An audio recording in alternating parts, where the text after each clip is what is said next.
അസ്സലാമലൈക്കും guys, welcome back to my channel. ഇന്ന് ഞാനിവിടെ വന്നിട്ടുള്ളത് ഒരു ഹോം മെയ്ഡ് ബ്രോസ്റ്റഡിൻ്റെ റെസിപ്പിയുമായിട്ടാണ്. ചെറിയൊരു അസുഖമുള്ളത് കൊണ്ട് സൗണ്ട് ചെറിയ തോതിലൊന്ന് പോയിട്ടുണ്ട്. അപ്പം ഞാനിവിടെ എടുത്തിട്ടുള്ളത് 1 kg ചിക്കനാണ്. ഇത് ശരിക്കും തൊലിയോട് കൂടി എടുക്കുന്നതാണ് ഏറ്റവും ബെറ്റർ. ഞാൻ തൊലി ഇല്ലാതെയാണ് എടുത്തത്, കാരണം എനിക്ക് തൊലിയോട് കൂടി എടുക്കുന്നത് വലിയ താല്പര്യമില്ല.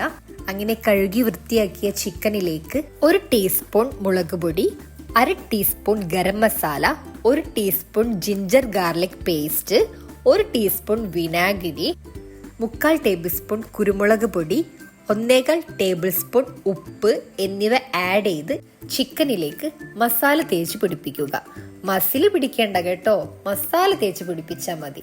ഇനി ഇത് 2 അല്ലെങ്കിൽ 3 മണിക്കൂർ ഇതൊന്ന് റെസ്റ്റിലേക്ക് വെക്കുക. ഫ്രിഡ്ജിലേക്ക് വെച്ചാൽ മതി. 2 മണിക്കൂർ കഴിഞ്ഞതിന് ശേഷം ഇതിലേക്കുള്ള ബാറ്റർ നമുക്ക് തയ്യാറാക്കാം. അതിനായി 1/2 കപ്പ് മൈദയാണ് ഞാൻ ഇവിടെ എടുത്തിട്ടുള്ളത്. അതിലേക്ക് 1/2 കപ്പ് കോൺഫ്ലവറും കൂടി നമ്മൾ ആഡ് ചെയ്യുക. എന്നിട്ട് 1/4 ടേബിൾ സ്പൂൺ ഉപ്പ്, 1/2 ടേബിൾ സ്പൂൺ മുളക് പൊടി, 1/2 tablespoon garam masala, 1 tablespoon വിനാഗിരിയും കൂടി ഇതിലേക്ക് ആഡ് ചെയ്ത് നല്ല തണുപ്പിച്ച പാല് 1/4 കപ്പും കൂടി ചേർത്ത് ഈ ഒരു ബാറ്റർ നന്നായി ഒന്ന് മിക്സ് ചെയ്തെടുക്കുക. പാല് ഒഴിച്ചു കൊടുക്കുമ്പോൾ കുറേശ്ശെയായി ഒഴിച്ചു കൊടുക്കുക, കാരണം കട്ടയില്ലാതെ നമുക്ക് ഇത് കിട്ടണം. നന്നായി മിക്സ് ചെയ്തതിന് ശേഷം ഈ ഒരു കൺസിസ്റ്റൻസിയിലായിരിക്കണം ബാറ്റർ ഉണ്ടായിരിക്കേണ്ടത്.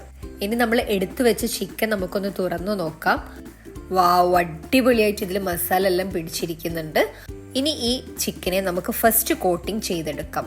നമ്മൾ ഉണ്ടാക്കി വെച്ച ബാറ്റർ ഈ ചിക്കനിലേക്ക് ഇട്ട് നന്നായി ഇത് കവർ ചെയ്തതിന് ശേഷം നമുക്കൊരു പ്ലേറ്റിലേക്ക് മാറ്റി വെക്കുക. അങ്ങനെ ഓരോന്നായി നമുക്ക് ഇതുപോലെ ചെയ്തെടുക്കാം.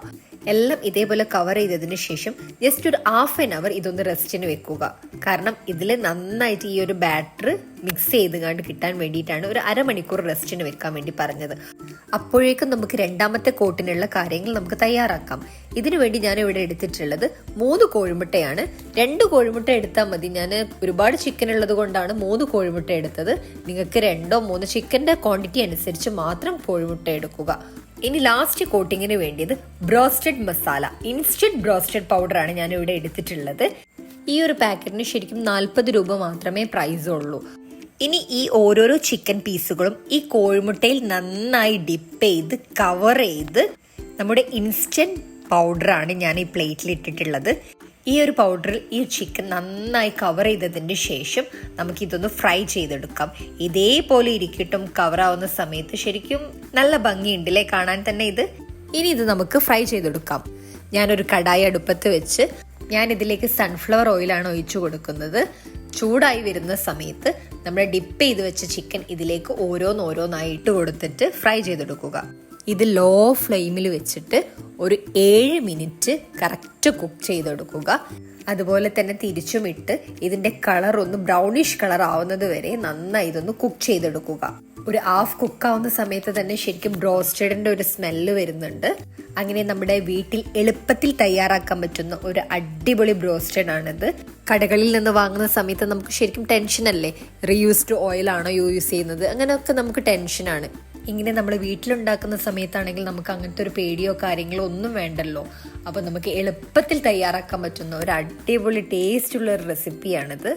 എൻ്റെ ചാനൽ ആദ്യമായിട്ട് കാണുന്നവരാണെങ്കിൽ ഒന്ന് സബ്സ്ക്രൈബ് ചെയ്യാനും ബെല്ലൈക്കൺ ഒന്ന് പ്രസ് ചെയ്യാനും വിട്ടുപോകരുതേ.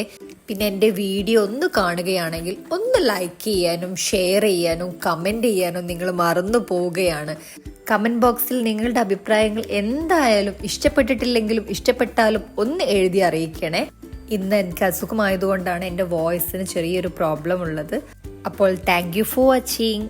അസ്സലാമു അലൈക്കും.